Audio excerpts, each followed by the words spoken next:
Hi hello ನಮಸ್ಕಾರ friends. ಇವತ್ತು ಅವಲಕ್ಕಿ ಉಪ್ಪಿಟ್ಟೆಲ್ಲ ತಿಂದು ನಿಮಗೆ ಬೋರ್ ಆಗಿದ್ರೆ ಅವಲಕ್ಕಿಯಿಂದ ಕಡಿಮೆ ಎಣ್ಣೆನ ಬಳಸ್ಕೊಂಡು ನಾವು ಬೆಳಗಿನ ಬ್ರೇಕ್ಫಾಸ್ಟ್ನ ಫಟಾಫಟ್ ಅಂತ ಮಾಡ್ಕೋಬೋದು. ತುಂಬಾ ರುಚಿಯಾಗಿರುತ್ತೆ. ಇದನ್ನು ಯಾವ ಥರ ಮಾಡೋದಂತ ನೋಡ್ಕೊಬೋಣ. ಮೊದಲಿಗೆ 1 ಕಪ್ ಆಗೋಷ್ಟು ಅವಲಕ್ಕಿ ತೊಗೊಂಡಿದ್ದೀನಿ ಫ್ರೆಂಡ್ಸ್. ಇದನ್ನು ಒಂದು 2ರಿಂದ 3 ಬಾರಿ ನಾವು ಚೆನ್ನಾಗಿ ವಾಶ್ ಮಾಡ್ಕೋಬೇಕು ನೀರಲ್ಲಿ. ಇದನ್ನು ವಾಶ್ ಮಾಡ್ಕೊಂಡ ನಂತರ ಒಂದು 2ರಿಂದ 3 ಟೇಬಲ್ ಸ್ಪೂನ್ ಆಗೋಷ್ಟು ನೀರನ್ನ ಹಾಕಿಬಿಟ್ಟು ಸ್ವಲ್ಪ ನೆನೆಯೋಕೆ ಇಟ್ಟಿದ್ದೀನಿ. ಒಂದು 10 ನಿಮಿಷಗಳ ಕಾಲ ನೆನೆಬೇಕು. ಗಟ್ಟಿ ಅವಲಕ್ಕಿ ತೊಗೊಂಡಿರೋದ್ರಿಂದ ಇದನ್ನು ಒಂದು 10 ನಿಮಿಷನಾದ್ರು ಚೆನ್ನಾಗಿ ಅದು ಸಾಫ್ಟ್ ಆಗೋವರೆಗೂ ನೆನೆಸ್ಬೇಕು. ಒಂದು 2ರಿಂದ 3 ಟೇಬಲ್ ಸ್ಪೂನ್ ಆಗೋಷ್ಟು ನೀರನ್ನ ಹಾಕಿಬಿಟ್ಟು, ಪೇಪರ್ ಅವಲಕ್ಕಿ ಆದರೆ ಬೇಗ ಅದು ನೆಂದು ಬಿಡುತ್ತೆ, ಬೇಗ ಸಾಫ್ಟ್ ಆಗಿಬಿಡುತ್ತೆ. ಇವಾಗ ಒಂದು 10 ನಿಮಿಷ ಆದಮೇಲೆ ಇದು ಚೆನ್ನಾಗಿ ನೆಂದಿದೆ. ಇವಾಗ ಒಂದು 4 ಟೇಬಲ್ ಸ್ಪೂನ್ ಆಗೋಷ್ಟು ನಾನು ಕಟ್ ಮಾಡಿರೋಕ್ಕಂಥ ಆಲೂಗೆಡ್ಡೆನ ಸಿಪ್ಪೆ ತೆಗೆದ್ಬಿಟ್ಟು ಹಾಕ್ಕೊತಾ ಇದ್ದೀನಿ. ನೋಡಿ, ಸಣ್ಣ ಸಣ್ಣದಾಗಿ ಕಟ್ ಮಾಡಿದ್ದೀನಿ. ಹಾಗೆ ಒಂದು 1/4 ಟೇಬಲ್ ಸ್ಪೂನ್ ಆಗೋಷ್ಟು ಶುಂಠಿನೂ ಕೂಡ ಅಷ್ಟೇ ಸಣ್ಣದಾಗಿ ಕಟ್ ಮಾಡಿ ಹಾಕ್ಕೊಂಡಿದ್ದೀನಿ. ಹಾಗೆ ಹಸಿಮೆಣ್ಸಿಕಾಯಿನೂ ಒಂದು ಅರ್ಧ ಟೇಬಲ್ ಸ್ಪೂನ್ ಆಗೋಷ್ಟು, ಒಂದು ಹಸಿಮೆಣ್ಸಿಕಾಯಿನ ಸಣ್ಣದಾಗಿ ಕಟ್ ಮಾಡಿ ಹಾಕ್ಕೊಂಡಿದ್ದೀನಿ. ಹಾಗೆ ಒಂದು ಅರ್ಧ ಟೇಬಲ್ ಸ್ಪೂನ್ ಆಗೋಷ್ಟು ಚಾಟ್ ಮಸಾಲ ಹಾಕ್ಕೊಂಡಿದ್ದೀನಿ. ಹಾಗೆ ಒಂದು 2 ಟೇಬಲ್ ಸ್ಪೂನ್ ಆಗೋಷ್ಟು ನಾನಿಲ್ಲಿ ರವೆನ ಹಾಕ್ಕೊಂಡಿದ್ದೀನಿ. ಸಣ್ಣ ರವೆ ತಗೊಂಡಿದ್ದೀನಿ. ರವೆ ಹಾಕೋದ್ರಿಂದ ತುಂಬಾ ಚೆನ್ನಾಗಿರುತ್ತೆ. ಹಾಗೆ ಸ್ವಲ್ಪ ಕಟ್ ಮಾಡಿರೋಕ್ಕಂಥ ಕೊತ್ತಂಬರಿ ಸೊಪ್ಪನ್ನು ಕೂಡ ಇದಕ್ಕೆ ಆ್ಯಡ್ ಮಾಡ್ತಾಯಿದ್ದೀನಿ. ಹಾಗೆ ಒಂದು 1/4 ಟೇಬಲ್ ಸ್ಪೂನ್ ಆಗೋಷ್ಟು ಅರಿಶಿನ ಪುಡಿ ಹಾಕ್ಕೊತಾ ಇದ್ದೀನಿ. ಇದೆಲ್ಲ ಹಾಕಿದ ನಂತರ ಇದನ್ನು ಚೆನ್ನಾಗಿ ಮಿಕ್ಸ್ ಮಾಡ್ಕೊಳ್ಳೋಣ ಫ್ರೆಂಡ್ಸ್. ಹಾಗೆ ನೀವು ನನ್ನ ಚಾನಲ್ನ ಸಬ್ಸ್ಕ್ರೈಬ್ ಮಾಡ್ಕೊಂಡಿಲ್ಲ ಅಂದರೆ ಪ್ಲೀಸ್ ನನ್ನ ಚಾನಲ್ನ ಸಬ್ಸ್ಕ್ರೈಬ್ ಮಾಡ್ಕೊಂಡು ನೋಡಿ.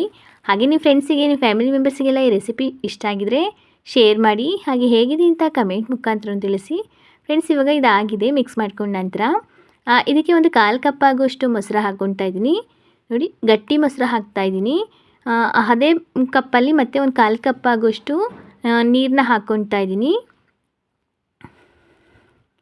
ನೀರು ಹಾಕಿದ ನಂತರ ಇದನ್ನು ಒಂದ್ಸಲ ಚೆನ್ನಾಗಿ ಮಿಕ್ಸ್ ಮಾಡ್ಕೋಬೇಕು.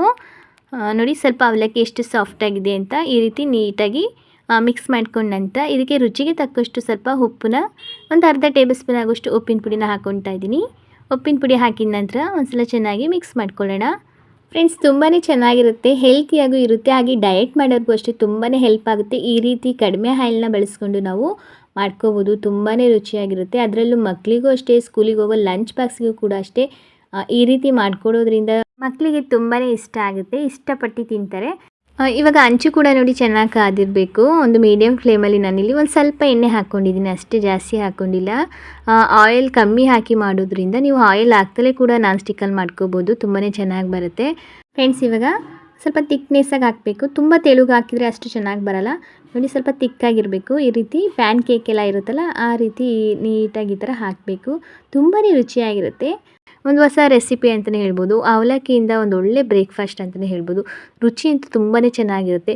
ಒಂದು ಹೊಸ ರೆಸಿಪಿ ಅಂತಲೇ ಹೇಳ್ಬೋದು. ಅವಲಕ್ಕಿ ಉಪ್ಪಿಟ್ಟೆಲ್ಲ ತಿಂದು ಬೋರ್ ಆಗಿದ್ರೆ ಈ ರೀತಿ ನೀವು ಹೊಸದಾಗಿ ನೀವು ಅವಲಕ್ಕಿ ಪ್ಯಾನ್ ಕೇಕ ಮಾಡ್ಕೋಬೋದು. ತುಂಬಾ ಚೆನ್ನಾಗಿರುತ್ತೆ. ದೋಸೆ ಅಂತಲೂ ಹೇಳ್ಬೋದು, ಪ್ಯಾನ್ ಕೇಕ್ ಅಂತಲೂ ಹೇಳ್ಬೋದು. ತುಂಬಾ ರುಚಿಯಾಗಿರುತ್ತೆ ಅಂತ ಹೇಳ್ಬೋದು. ನಮಗೆ ರುಚಿಯಾಗಿರಬೇಕು, ಟೇಸ್ಟಿಯಾಗಿರಬೇಕು, ಹೆಲ್ತಿಯಾಗೂ ಇರಬೇಕು. ಅದಕ್ಕೆ ಈ ರೀತಿ ಹೊಸದಾಗಿ ನೀವು ಅವಲಕ್ಕಿ ಇದ್ದರೆ ಈ ರೀತಿ ಹೆಲ್ತಿ ಇರೋಕ್ಕಂಥ ಕಡಿಮೆ ಆಯಿಲ್ನ ಬಳಸ್ಕೊಂಡು ನೀವು ಈ ರೀತಿ ಒಂದು ಹೊಸದಾಗಿ ನೀವು ಅವಲಕ್ಕಿಯಿಂದ ರೆಸಿಪಿನ ಮಾಡ್ಕೊಳ್ಳಿ. ತುಂಬಾ ರುಚಿಯಾಗಿರುತ್ತೆ. ಅದರಲ್ಲೂ ಮಕ್ಕಳಿಗಂತೂ ನಾನು ಮೊದಲೇ ಹೇಳ್ದಾಗೆ ತುಂಬಾ ಇಷ್ಟಪಟ್ಟು ತಿಂತಾರೆ. ಕೈಲಿ ಇಟ್ಕೊಂಡು ಹಾಗೆ ತಿಂತಾರೆ, ಓಡಾಡಿಕೊಂಡು. ತುಂಬಾ ಚೆನ್ನಾಗಿರುತ್ತೆ, ತುಂಬ ರುಚಿಯಾಗಿರುತ್ತೆ. ಹಾಗೆ ಇದನ್ನು ಟೇಸ್ಟ್ ಮಾಡ್ಬೋದು. ಇಲ್ಲಾಂದರೆ ಇದನ್ನು ಚಟ್ನಿ ಜೊತೆನೂ ಕೂಡ ಟೇಸ್ಟ್ ಮಾಡ್ಬೋದು. ತುಂಬಾ ರುಚಿಯಾಗಿರುತ್ತೆ. ನೋಡಿದ್ರಲ್ಲ, ಒಂದೇ ಸತಿ ನಾವು 4 ಕೂಡ ಹಾಕ್ಬೋದು. ತೋರಿಸ್ತೀನಲ್ಲ, ಈ ರೀತಿ 4 ಕೂಡ ಹಾಕಿ ಈ ಥರ ಮಾಡ್ಕೋಬೋದು. ತುಂಬಾ ಚೆನ್ನಾಗಿರುತ್ತೆ ಫ್ರೆಂಡ್ಸ್. ಹಾಗೆ ಈ ರೆಸಿಪಿ ನಿಮ್ಮೆಲ್ಲರಿಗೂ ಇಷ್ಟ ಆಗಿದೆ ಅನ್ಕೋತೀನಿ. ಇಷ್ಟ ಆಗಿದರೆ ಪ್ಲೀಸ್ ನನ್ನ ಚಾನಲ್ನ ಸಬ್ಸ್ಕ್ರೈಬ್ ಮಾಡ್ಕೊಂಡಿಲ್ಲ ಅಂದರೆ ಪ್ಲೀಸ್ ನನ್ನ ಚಾನಲ್ನ ಸಬ್ಸ್ಕ್ರೈಬ್ ಮಾಡ್ಕೊಳ್ಳಿ. ಹಾಗೆ ನಿಮ್ಮ ಫ್ರೆಂಡ್ಸಿಗೆ, ನಿಮ್ಮ ಫ್ಯಾಮಿಲಿ ಮೆಂಬರ್ಸಿಗೆಲ್ಲ ಶೇರ್ ಮಾಡಿ. ಹಾಗೆ ಹೇಗಿದೆ ಅಂತ ಕಮೆಂಟ್ ಮುಖಾಂತರ ತಿಳಿಸಿ ಫ್ರೆಂಡ್ಸ್. ನೋಡ್ತಿದ್ರಲ್ಲ ಯಾವ ಥರ ಬಂದಿದೆ ಅಂತ. ತುಂಬಾ ಸಾಫ್ಟಾಗಿರುತ್ತೆ, ಹೆಲ್ತಿ ರೆಸಿಪಿ ಅಂತಲೇ ಹೇಳ್ಬೋದು. ಅವಲಕ್ಕಿ ಬ್ರೇಕ್ಫಾಸ್ಟ್ ರೆಸಿಪಿ, ಆದರೆ ರುಚಿ ಮಾತ್ರ ತುಂಬಾ ಇಷ್ಟ ಆಗುತ್ತೆ. ಅಷ್ಟು ರುಚಿಯಾಗಿದೆ, ತುಂಬಾ ಸಾಫ್ಟಾಗಿರುತ್ತೆ. ಹಾಗೆ ಚಟ್ನಿ ಜೊತೆನೂ ಕೂಡ ತುಂಬ ಚೆನ್ನಾಗಿರುತ್ತೆ. ಹಾಗೆ ಕೂಡ ಟೇಸ್ಟ್ ಮಾಡ್ಬೋದು. ಎಷ್ಟು ಸಾಫ್ಟಾಗಿದೆ ಅಂತ, ತುಂಬಾ ರುಚಿಯಾಗಿರುತ್ತೆ. ಅವಲಕ್ಕಿ ಉಪ್ಪಿಟ್ಟೆಲ್ಲ ತಿಂದು ನಿಮಗೆ ಬೋರ್ ಆಗಿದ್ರೆ ಈ ರೀತಿ ಕಡಿಮೆ ಎಣ್ಣೆನ ಉಪಯೋಗಿಸ್ಕೊಂಡು ನೀವು ತುಂಬಾ ರುಚಿಯಾಗಿ ನೀವು ಮಾಡ್ಕೋಬೋದು. ಅದರಲ್ಲೂ ಮಕ್ಕಳಿಗೆ ಲಂಚ್ ಬಾಕ್ಸಿಗಂತೂ ತುಂಬಾ ಇಷ್ಟ ಆಗುತ್ತೆ ಫ್ರೆಂಡ್ಸ್. ಈ ರೆಸಿಪಿ ನಿಮ್ಮೆಲ್ಲರಿಗೂ ಇಷ್ಟ ಆಗಿದ್ರೆ ಪ್ಲೀಸ್ ನನ್ನ ಚಾನಲ್ನ ಸಬ್ಸ್ಕ್ರೈಬ್ ಮಾಡ್ಕೊಳ್ಳಿ. ಹಾಗೆ ನಿಮ್ಮ ಫ್ರೆಂಡ್ಸಿಗೆ, ಫ್ಯಾಮಿಲಿ ಮೆಂಬರ್ಸಿಗೆಲ್ಲ ಶೇರ್ ಮಾಡಿ. ಹಾಗೆ ಹೇಗಿದೆ ಅಂತ ಕಮೆಂಟ್ ಮುಖಾಂತರ ತಿಳಿಸಿ. ಈ ರೆಸಿಪಿ ನೋಡಿದ್ದಕ್ಕೆ ನಿಮ್ಮೆಲ್ಲರಿಗೂ ಕೂಡ ಧನ್ಯವಾದ.